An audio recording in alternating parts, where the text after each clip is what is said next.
Folks, we're 4 days away from the presidential election, 2020, and some people are talking revolution. Some people are talking civil war. There's some scary stuff going on. Let's take a look. Here's an article from the Epoch Times. U.S. states, cities bracing for potential civil unrest after election. Threat actors could stoke social tensions. A growing number of U.S. states and cities are bracing for potential riots and civil unrest after the November 3rd presidential election, amid warnings that social tensions could be stoked by threat actors. Federal authorities and state officials caution that Election Day and the days that follow could be marred by violence, widespread property damage, isolated violent incidents, and long stretch of massed protests. Yeah, people, there's a lot of stuff going on. Just talking to someone the other day, talking about some of the militia types having plans set. Don't like this kind of talk. But we also see people who are on the left side, militia, saying that they're getting ready, they're getting prepared. I personally think we don't need to go there. This is not the right path. But you could see there's concern. Certainly, I think there's pretty much universal agreement. There's going to be protests at a minimum. Protests, what they call often rioting. Let's continue. Law enforcement agencies from states including Texas, Philadelphia, Washington, California, and Chicago have said they are preparing for potential unrest, given existing social tensions. In late September, the New Jersey Department of Homeland Security and Preparedness warned in a threat assessment that a number of threats from domestic extremists and foreign adversaries that have emerged due to the CCP, Chinese Communist Party, virus pandemic. By the way, I want to state right here, Epoch Times, NTD News, who is excellent for a lot of China reporting, has been growing in popularity, which, by the way, has had a New York Times hit piece on them. Canadian broadcast company, CBC, they also did a hit on them during the summer. I believe they're reliable. They got hit for some coronavirus stuff. Anyway, they like to call the coronavirus, the novel coronavirus, the CCP virus. President Trump likes to call it the China virus. I know others like to call it the China virus. I don't agree with that. I like CCP virus because the idea is that it's the Chinese Communist Party who allowed the spread of the virus. And there's always this issue about Chinese people being identified with China, and CCP gives that difference. So that's why they use that. Virus pandemic, anti-government sentiment, nationwide civil unrest, and various forms of disinformation will begin to converge with the presidential election in a manner not previously experienced by our nation. Disinformation has played a vital role in the spread of inaccurate information regarding COVID-19, along with ongoing riots and alleged police brutality that have contributed to the civil unrest, the report states. Several near-peer competitor countries engaging in these types of disinformation operations to undermine the United States' credibility on the global front, as well as to induce political contention. This includes nation-state actors such as China, Iran, and Russia, which are attempting to sow anti-U.S. sentiments. The threat assessment warns that these threat actors may magnify existing issues to potentially create chaos during the election period. Have we not seen that there's chaos? There's plenty of chaos, people. The whole Biden thing, I know people are wanting to claim that that's a foreign op. I don't think it is. Maybe it is. The one thing I always question with that is, how did those pictures of Hunter, not taken by Hunter because he's passed out from smoking, if that pipe wasn't put in his mouth, how did that end up on his drive? Did someone just say, hey, Hunter, check this out. Here's where you really messed up. Maybe, or maybe it was planted there. I just don't know. But it appears that the emails are real, appears that there's corroboration. The whole thing with Bobulinski and his interview with Tucker Carlson is pretty damning for the Bidens. But anyway, I don't want to get into that whole, is that misinformation or not right now.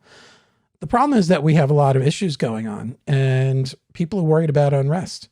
Today, Christopher Rufo, this is the guy that actually I think he just visited the White House today, talking about banning elements of critical race theory in trainings from the government.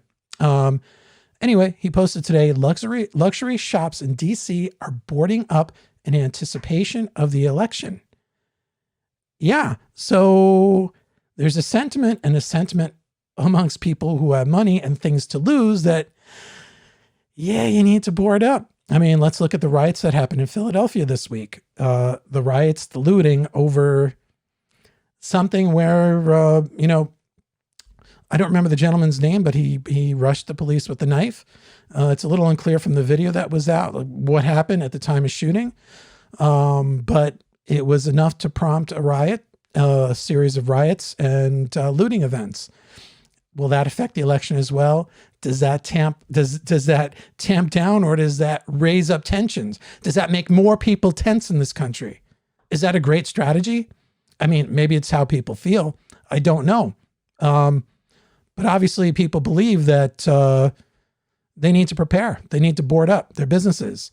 I don't know who this guy is.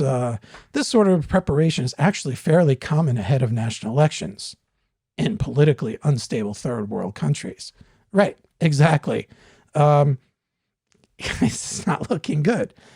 I don't think it needs to happen. There was another post today on Twitter showing that the shutdown DC protest, whatever you want to call it, they've created a map indicating the choke points in the DC area, I guess for their occupation, their attempt at civil unrest, their attempt at civil war. I don't know. I'm not quite sure what it is. They're looking to take over if they don't get the results they want in the election. I mean, a lot of people believe it doesn't matter what the results are. There's still going to be civil unrest of some sort. And honestly, it's not really, from what I'm hearing, from the right. It's more from the left. So I don't know. Let's see what happens. This is not great news. So let's look. U.S. gun sales reach record highs in 2020 amid COVID-19 civil unrest. This is from the New York Post. So far in 2020, a year marred by the global coronavirus pandemic and widespread civil unrest, Americans have bought more guns than ever before, according to new research. From January through September, Americans have purchased a record 16.7 million firearms, data reported by Small Arms and Analytics and Forecasting shows. Jürgen Brauer, the chief economist of the firm, said that the total exceeds the previous annual high set in 2016, the year of the previous presidential election, when 16.6 million guns were sold. Firearm sales are up 66% as compared to September 2019 to September 2020, according to the research firm, which makes estimates based on raw data from the FBI's National Instant Criminal Background Check System.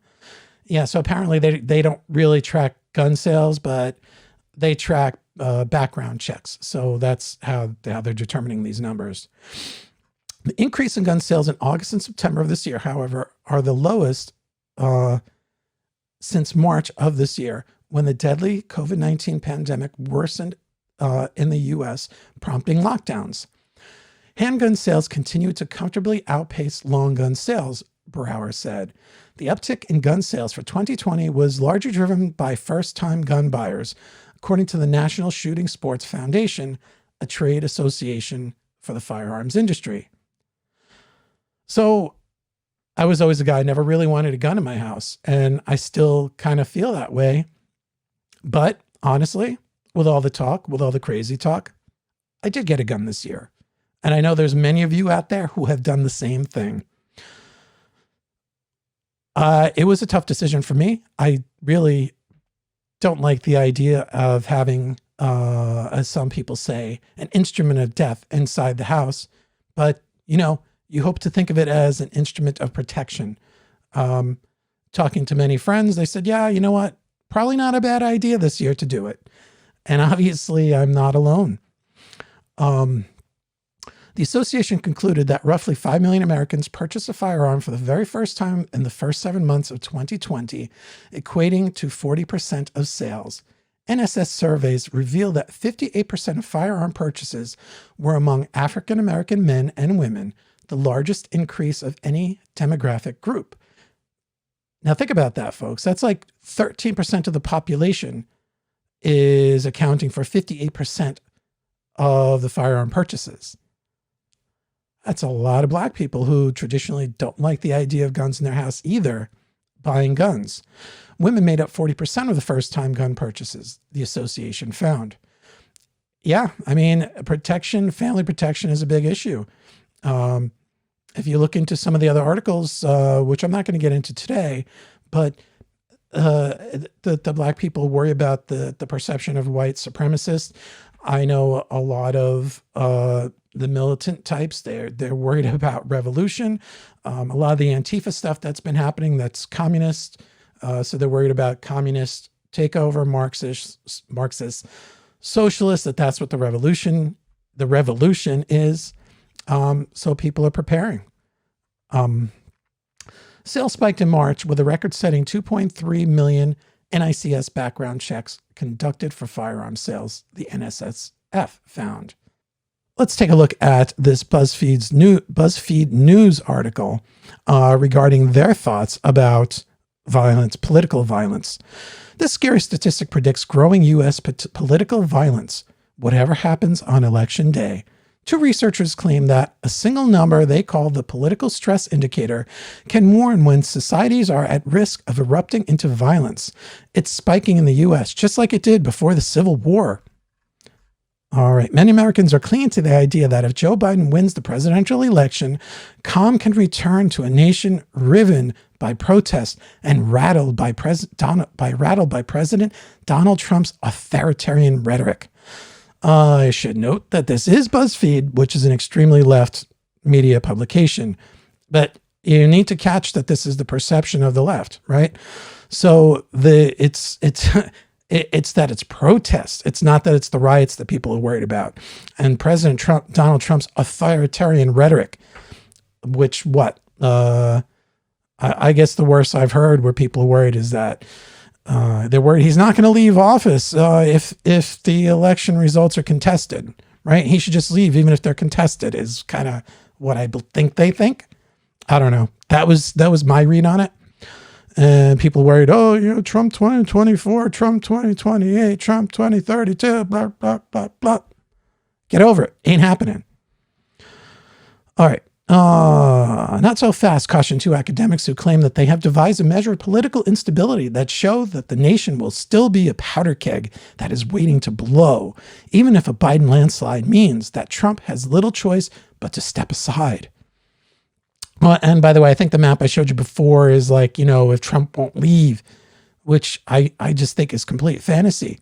I don't see anybody on the right saying, no, you shouldn't go. We believe in fairness, and I would hope that other people center, other people left, would believe in fairness and accept results of the election. All right. The tendency is to blame Trump, but I don't really agree with that, Peter Turchin, an evolutionary anthropologist at the University of Connecticut who studies the forces that drive political instability, told BuzzFeed News. Trump is really not the deep structural cause. The most dangerous element in the mix, argued Turchin at George Mason University sociologist Jack Goldstone, is the corrosive effect of inequality on society. They believe they have a model that explains how inequality escalates and leads to political instability, worsened by elites who monopolize economic gains, narrow the path to social mobility, and resist taxation. Inequality ends up undermining state institutions while fomenting distrust and resentment. Yes, of course. There is a lot of resentment. Talking to people, had a conversation with someone the other day talking about Trump's $750 tax return. How he only paid $750 in taxes. I paid more. Yes, you are allowed to carry losses forward. You're allowed to have losses when you have a business. That's part of the game. I make investments. Sometimes the investments do well. Sometimes they do poorly. Sometimes you paid a lot more that year than you made. That's part of the system. The system wants to incentivize you to succeed, because when you succeed, you do pay taxes. When your business succeeds, you hire people who do pay taxes. So that is part of that whole system. It's there for a reason. People want to talk reform of that system. It can be done.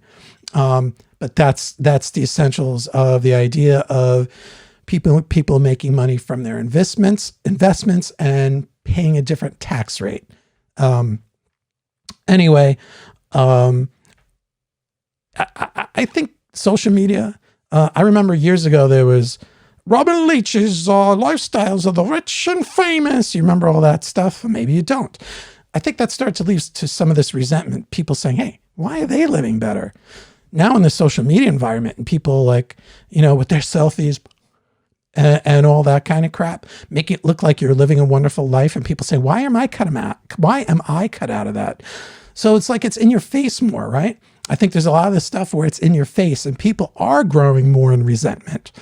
At the same time, you've always had this Marxist undercurrent that's been going on in this country. The Soviet Union tried to undermine the country using those kind of resentment tactics in the 60s. And a lot of those people now are high up in our institutions. So we talk about, institutional decline and this mindset entering into government and into business, where they're going to support some of the woke garbage that we see now. I don't know. I kind of think that was a lot of Trump's success, was the fact that you had all this woke resentment going on. So it's resentment on both sides. There's people that feel like, well, I'm being cut out of all the good life that they're having. And there are people saying, well, you're putting me down. I'm not doing well, because you know what? It's not just racial. They want to make you think it's just racial, but it's not just racial. So there's like, you're trying to put me down, and you're punching down these corporations, these people that think they're better than those that, let's say, voted for Trump. There's been an effort to make it seem like you're a yokel, and maybe you are a yokel. I don't know. Doesn't matter. But the point is that you're growing resentment that way too. So there's resentment both ways. And this is where this collision is happening. People feeling like, police only represent those people. Not true. It's just not true. It's statistically not true. And you could see it, that they're in the poor neighborhoods to try to help the poor people, the poor people who are law abiding. And the other way, you feel like they're telling you you're no good, you're a racist, you're a homophobe, you're blah, blah, blah, blah, blah, whatever it is. That's the thing of the day that you're bad for. You're a Trump voter. You're bad. You're a racist. You're a Trump supporter. No, there's other reasons to like Trump. And I think people are realizing that finally. We need to tamp all this down, folks. We can't be butting heads like this. No good. This is from the Washington Post. Americans hate each other, but we aren't headed for civil war. Research finds that a weak state and poverty predicts such conflicts. So what's interesting about this article is that he's kind of saying that we're just not structurally in a bad place to have civil war, that our government's too stable. The men arrested this month and charged with plotting to kidnap Michigan Governor Gretchen Whitmer apparently hoped that doing so might set off a civil war, pitting lovers of liberty like themselves against treasonous statists. The goal may sound outlandish, but fringe militia members aren't the only ones who think a second civil war could occur in the United States. Recently, New York Times columnist Thomas Friedman said that the situation in the United States reminded him of his time in Lebanon, where in the mid-1970s, street clashes between sectarian militias erupted into multifaceted strife that lasted a decade and a half. David Kilcullen, an Australian scholar and advisor to the U.S. Army, described America in June as being at the point of incipient insurgency. while the academic Peter Turchin recently wrote, pointing to riots and rising economic inequality, that we are getting awfully close to the point where civil war or revolution becomes probable. The logic underlying most of these predictions is consistent and straightforward. Americans are more divided on social and political issues than previous decades, and they hate each other more. Violence is boiling over. Armed right-wing militias travel to sites of left-wing protests, not riots, this summer, supposedly to enforce order, and deadly clashes occurred. Yeah, I guess that's a Kyle Rittenhouse thing. I don't know. If tensions continue to grow, these isolated incidents could become more common, and the United States might follow the path of other nations that have experienced full-blown armed conflict in recent decades. Despite its appeal, this view betrays a fundamental misunderstanding of political violence. Historically, the academic literature on the causes of civil war have divided into two categories. Some scholars viewed such conflicts as predictable outcome whenever there were deep grievances within national populations, while others stressed the importance of citizens having an opportunity to act on these resentments. Much of the discussion about violence in the United States today centers implicitly on the grievance model, holding that if we know how much different tribes of Americans hate each other, we can predict the likelihood of fighting in the streets. All right. So as I was saying, he goes on to talk about how essentially we're too stable. And we kind of see this, that there's the riots that have been happening, it's not that we necessarily can't put them down. I mean, I'll be honest, what prompted me to go get a gun permit was the day after the riots in New York City, and where they erupted everywhere. And I don't think I'm alone. It's the riots for a certain segment of the population that has prompted this. And on the other side, they see that they've had enough of what they perceive as a system that's stacked up against them.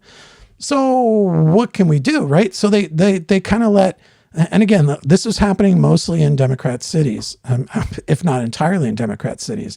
I believe it was something, there was a study where it was like 27 out of 30 were Democrat cities where these riots were happening, something like that. And there's not the will. And I think that was stated in here as well. The will to tamp down the riots just wasn't there. I think either they thought that it was politically expedient to show the unrest, or it was Democrat leaders saying, well, this is about race. We just got to let this go. It's okay. We'll deal with it later. I don't know. I'm not quite sure the logic. But I do know that in Portland, there was that whole nonsense about the stormtroopers being sent in when they set in the federal officers to protect the night after night, after 36 days, whatever it was, that they sent in federal law enforcement to defend the federal courthouse, that it was their stormtroopers. So you could see that the lying of the politicians in these cities, they wanted this to happen. I think they saw the riots as a way of kind of striking out at Donald Trump, because they want to get rid of him so badly that they wanted to get him to react. It was like they were baiting him. Come on, people are gonna get tired of this. Somehow, though, like their own inaction, as if somehow that has nothing to do with it. And ironically, last I saw the polls in Portland, where most of this garbage has happened, Ted Wheeler, it looks like he's gonna lose to an even like crazier leftist, like an actual Antifa or Antifa supporter, who's got pictures of Mao and Che on her skirt. Like, she's crazy. At least I think that's crazy thought. Like, oh, look at all the murderers I support. Anyway, we don't have to go to civil war. We don't have to go to revolution. I think the feeling has been that once the election is over, if Trump wins, then he can deal with it without having to have the political baggage of, well, look, he's the dictator. He's sending the troops. He's the dictator. That's what they want you to think. That was what the game was during this summer. Let's let it go. Let's try to prompt him to do something. The whole thing, like with the church in Lafayette Square in front of the White House, look at what he did. He gassed his own people just for a photo op, all that kind of stuff. And maybe that is what happened. But that was the day after. That was the day after major riots. That's the day after they burned the church, the historic church across the street. And it is something that your strongman will do. Say, look, you're not going to beat me. And he put himself out there. But wow, did he get excoriated for it, huh?